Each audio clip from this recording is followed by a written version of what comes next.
Assalamualaikum warahmatullahi wabarakatuh.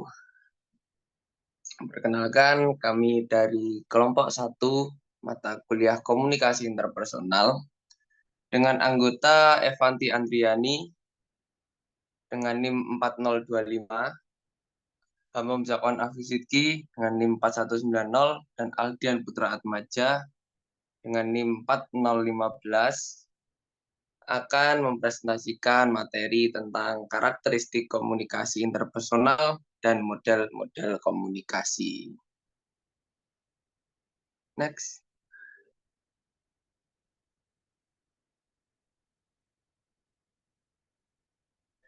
Dan pembahasan-pembahasan kita kali ini yaitu yang pertama ada tentang pengertian dari komunikasi interpersonal, yang kedua karakteristik komunikasi interpersonal, dan yang ketiga tentang model-model komunikasi. Langsung saja kita masuk ke pembahasan materi. Silakan yang pertama Evanti. Komunikasi interpersonal. Komunikasi interpersonal adalah komunikasi antara dua orang atau lebih terjadi secara spontan dan tidak terstruktur. Nah, contoh dari komunikasi interpersonal itu ada komunikasi antar pasien dan dokter, pertengkaran tetangga, dan senda gurau kakak dan adik. Lalu selanjutnya ada karakteristik komunikasi interpersonal. Yang pertama, komunikasi dimulai dari diri sendiri. Yang kedua, komunikasi interpersonal mencakup pada aspek isi pesan dan hubungan antar pribadi. Yang ketiga, berkomunikasi dengan melibatkan kedekatan fisik. Yang keempat, komunikasi interpersonal bersifat transaksional. Yang kelima, kedua belah pihak yang melakukan komunikasi saling bergantung satu sama lain. Dan yang terakhir, komunikasi interpersonal tidak dapat diubah dan dilaksanakan secara spontan.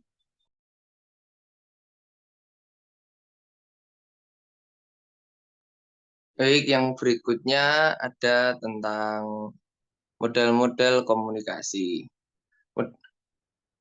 Di sini kami akan menjelaskan tentang tiga model komunikasi. Yang pertama ada model linear, yang kedua model transaksional, dan yang ketiga model komunikasi interaksi. Langsung saja kita masuk ke model komunikasi yang pertama, yaitu model komunikasi linear. Bisa di next.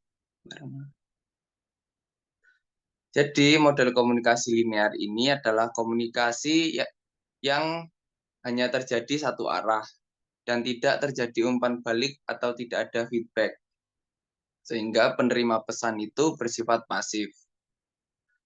Disebabkan oleh 4 jenis gangguan. Yang pertama gangguan sematik, yaitu hambatan pemilihan atau penggunaan bahasa. Yang kedua gangguan fisik, gangguan yang disebabkan oleh kondisi lingkungan fisik di luar komunikasi. Yang ketiga hambatan psikologis, gangguan yang menyangkut aspek psikologis dari seorang komunikator maupun komunikan. Dan yang keempat, hambatan fisiologis yang berkaitan dengan fisik dari seorang komunikator maupun komunikan, seperti misalnya sakit. Berikutnya, model-model komunikasi transaksional dan komunikasi interaksi akan dijelaskan.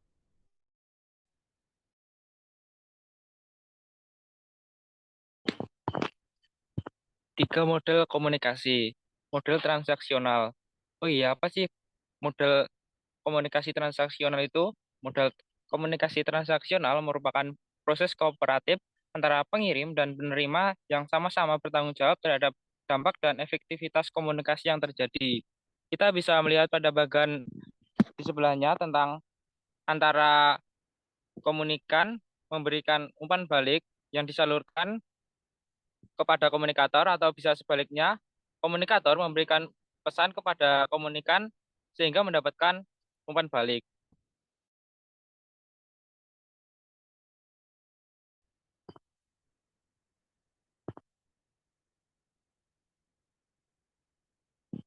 Kemudian terdapat model interaktif.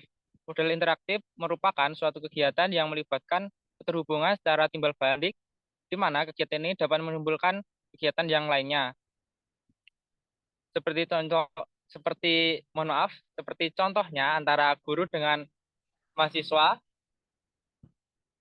atau sebaliknya mahasiswa dengan guru. Bisa dilihat dari bagian di samping ini antara komunikan memberikan berita kepada komunikator yang kemudian akan mendapatkan feedback kepada komunikan tersebut.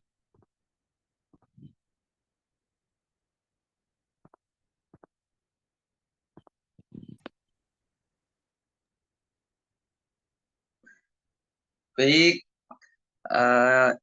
cukup sekian pemaparan materi presentasi kami kelompok 1 dari kelas A Gunung Kidul. Apabila ada kekurangan dan salah kata, kami mohon maaf. Sekian dan terima kasih. Wassalamualaikum warahmatullahi wabarakatuh.